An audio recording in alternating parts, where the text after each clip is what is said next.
Greetings. Just here to show you a few pretty common weeds that you can actually make use of when you're out and about trying to make your way in the world with not a lot of money necessarily. Just here in a little gardeny area on a piece of private property where it's perfectly legal and permitted to harvest. I'm going to show you a couple of some useful plants. We'll start with one of my favorites, which is yarrow. My friend has many beneficial uses. It's very, very common, originally from Europe, so it's not native to North America, but it's just fine here. It doesn't seem to bother too much. This can be used for all sorts of things, from keeping bugs off of you if you pluck a little and, rub it on your body. That can help release those essential oils such as limonene, which will make the bugs not want to have much to do with you. It also has a bit of an astringent aspect to it, so sometimes you could use, say, like a broken off stalk as a little toothbrush, keep your mouth a little clean. You can steep it into a healthy tea that helps boost your immune system. If you have a cut, you can take a wad of it, put it on that cut, and it should help coagulate the blood, stop some bleeding. It's pretty and it smells nice. Sometimes I'll stick some sprigs in my hat as I walk, just to help tell the bugs to maybe not land on me so much. That's our friend yarrow. Look it up. It's pretty common and easy to identify. That's a good one. Next to it over here is another one of my favorites. This is lance leaf or English plantain. It has these ribbed leaves, as you can see, that help you know what it is. These are a little chewed up. You can see the ribs and these rather distinctive little flower tops, which I like to pluck and go ahead and just munch if they've still got some of the little white petals on them, like those. This top part here is probably a little better to just go ahead and munch up raw, like I am right now. It's a little bitter, a little sweet. The leaves, again, are good for bug bites, like our friend yarrow over there.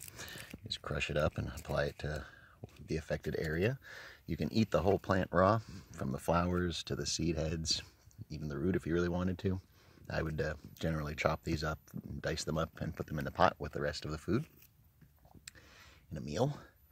And that's a good one to know. And there's one that not everybody likes, but is also surprisingly useful. It's called the prickly lettuce, or wild lettuce, or sometimes, for reasons I'll explain, called China lettuce. And the reason they call it China lettuce is because it has this milky sap that comes out. And this milky sap is one of the few white saps in nature that is not toxic. It's not going to hurt you. You can eat this plant raw, just like if you want. It's bitter, not very fun, but throw it in the pot, good to go. The reason that it was called China lettuce is because this substance, especially when sort of concentrated, actually, when you ingest it, it binds to your opioid receptors. And so, for example, in the Civil War in the United States, it was used as a replacement for opium. You can see it bubbling out there where it broke off, because it does act as an opioid-type painkiller. And it grows everywhere. Literally everywhere. It's all over the place. It's a very, very common one. But it's got this milky sap. Don't be afraid of it. China lettuce doesn't hurt you. You can get that all over your skin. It's bitter. Not very nice to eat necessarily. But I don't particularly care for it because of the prickly aspect of it, where you can see this older plant here. All these little spines. Oh, hello, praying mantis. Little spines all over them, and they are not fun when you're a person like me who likes to walk barefoot. But you just watch where you're walking. Last but not least is one I'm going to have to sort of dig up a little bit here. We walked past it briefly. This is called goatsbeard,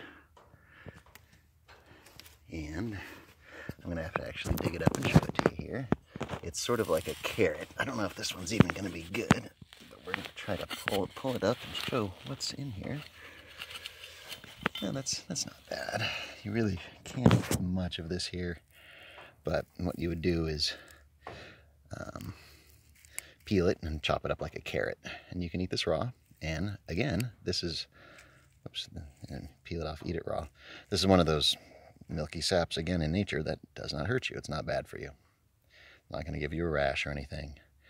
But they would call this off an oyster plant because it has kind of a fishy aroma if you get the right strain or species of it. Apparently the ones here are not, but you can dice this up, eat it like a, throw it in the pot.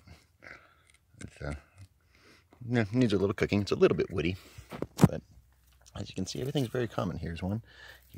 Here's China lettuce and yarrow growing together. Here's another goatsbeard or oyster plant. Oyster plant, they often will call it. Yarrow. More plantain. So you can do pretty well for yourself. If you know what you're looking for. Here is China lettuce in flower. It's got these pretty little yellow flowers all up and down it and going down to their spines. But when you start looking around, you'll see there's more China lettuce. Here's some more yarrow. Here's some goatsbeard that has whole big bunches of goatsbeard that's already gone to flower and bloom. But it's not that hard to make a way for yourself if you're hungry and you just need a little extra something in your diet. You'd be surprised what you can track down and find just wandering around in even your local environment or your friend's yard. Yarrow, goatsbeard, yarrow. It just goes on and on. Plantain. There are many kinds of plantain, not many, there are several kinds of plantain, just like there are several kinds of everything, from different kinds of yarrow, different kinds of wild lettuce, and as always, different kinds of ants. Well, thanks for joining us on our